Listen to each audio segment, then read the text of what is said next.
एक आदमी अपनी ही बिल्डिंग में जिंदा जल रहा था। उसकी चीखें इतनी भयानक थी कि सुनने वालों की रूह कांप गई। खिड़कियां हिल रही थी, धमाके हो रहे थे और आसमान से आग बरस रही थी। ये किसी फिल्म का सीन नहीं है और ना ही ये जंग की शुरुआत है। ये वो मंजर है जो तब दिखा जब दुनिया को लगा कि शायद अब शांति होने वाली है। ठीक उस वक्त जब टेबल पर शांति समझौते के कागज रखे जाने वाले थे, तब जमीन पर लाशें बिछाई जा रही थीं। नमस्कार, मैं हूं सिद्धार्थ प्रकाश। आज हम बात कर रहे हैं उस भयानक रात की जिसने एक बार फिर साबित कर दिया है कि रूस और यूक्रेन की जंग में भरोसा शब्द की कोई जगह नहीं बची है। खबर बहुत बड़ी है और इसके मायने उससे भी ज्यादा गहरे हैं। शनिवार की सुबह यूक्रेन की राजधानी कीव दहल रही थी। यह हमला आम हमलों जैसा नहीं था। रूस ने एक ही रात में 519 ड्रोन और 40 मिसाइलें यूक्रेन पर दाग दी। 519 ड्रोन, आप इस संख्या का अंदाजा लगाइए। यह आसमान में टिड्डियों के झुंड जैसा था, लेकिन ऐसा झुंड जो तबाही लेकर आया था। इस हमले की टाइमिंग पर गौर करना सबसे ज्यादा जरूरी है।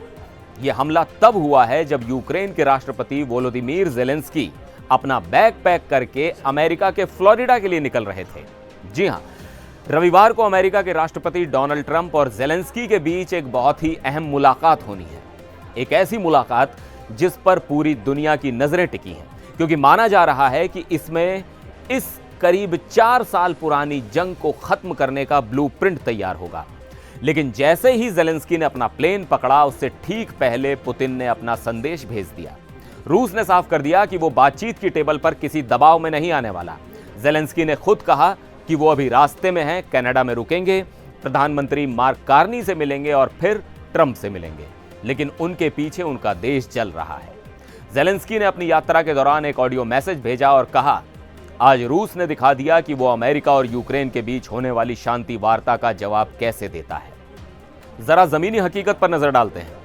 रूस ने सिर्फ ड्रोन नहीं भेजे, उसने अपनी सबसे खतरनाक किंजल हाइपरसोनिक मिसाइलें भी दागी। ये वो मिसाइलें हैं जिन्हें रोकना लगभग नामुमकिन माना जाता है। कीव के रिहायशी इलाके जहां आम लोग रहते हैं, वो मलबे के ढेर में बदल गए। ओलेना कार्पेंको नाम की एक महिला ने जो बताया, वो सुनकर दिल दहल जाता है। 52 साल की ओलेना ने अपनी आंखों के सामने अपने पड़ोस में तबाही देखी। उन्होंने बताया कि एक थर्मल पावर प्लांट पर धमाका हुआ, खिड़कियां टूट गईं और फिर उन्होंने एक आदमी की चीख सुनी। वो आदमी मदद की भीख मांग रहा था, वो अपनी ही बिल्डिंग में जिंदा जल रहा था। ओलेना रोते हुए कह रही थी कि उस आदमी की चीख अब भी उनके कानों में गूंज रही है।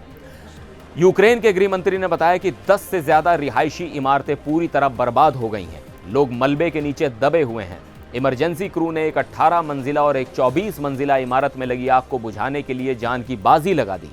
आधिकारिक तौर पर एक व्यक्ति की मौत और 27 लोगों के घायल होने की खबर है, जिनमें 2 बच्चे भी शामिल हैं। लेकिन जिस तरह का यह हमला था, नुकसान का असली आंकड़ा शायद और बड़ा हो सकता है।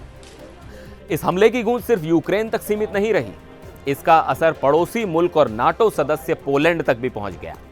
जब रूस की मिसाइलें कीव पर गिर रही थी, तो पोलैंड की सेना को लगा कि खतरा उनकी तरफ भी बढ़ रहा है। आनन फानन में पोलैंड ने अपने फाइटर जेट्स हवा में उड़ा दिए। लुब्लिन और रजेजोव जैसे सीमावर्ती शहरों के एयरपोर्ट्स को बंद कर दिया गया। हालांकि बाद में पता चला कि पोलैंड की हवाई सीमा का उल्लंघन नहीं हुआ था। लेकिन यह घटना बताती है कि स्थिति कितनी तनावपूर्ण है। कीव पोलैंड बॉर्डर से दूर है, फिर भी पोलैंड का इतना आक्रामक रिएक्शन ये बताता है कि यूरोप इस वक्त बारूद के ढेर पर बैठा है। अब सबसे बड़ा सवाल यह है कि इस हमले के बाद ट्रंप और ज़ेलेंस्की की मुलाकात का क्या होगा। ज़ेलेंस्की का एजेंडा साफ है। वो चाहते हैं कि सिक्योरिटी गारंटी मिले। वो चाहते हैं कि अमेरिका उन्हें नाटो के आर्टिकल 5 जैसी सुरक्षा दे। आसान भाषा में कहें तो इसका मतलब यह है कि अगर भविष्य में रूस फिर यूक्रेन पर हमला करे, तो अमेरिका और उसके सहयोगी देश अपनी सेना लेकर यूक्रेन को बचाने आए। लेकिन पेंच कहीं और फंसा है। पेंच फंसा है जमीन के टुकड़ों पर।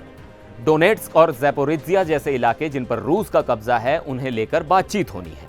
ज़ेलेंस्की ने साफ कह दिया है कि वो किसी भी हालत में अपनी जमीन को रूस का हिस्सा नहीं मानेंगे। लेकिन वो ये भी जानते हैं कि ट्रंप के सामने उन्हें कुछ ना कुछ कॉम्प्रोमाइज यानी समझौता करना पड़ सकता है। ज़ेलेंस्की ने पत्रकारों से व्हाट्सएप चैट में कहा कि हम अमेरिकन्स को जानते हैं और हमें पता है कि दुश्मन के भी अपने लक्ष्य हैं।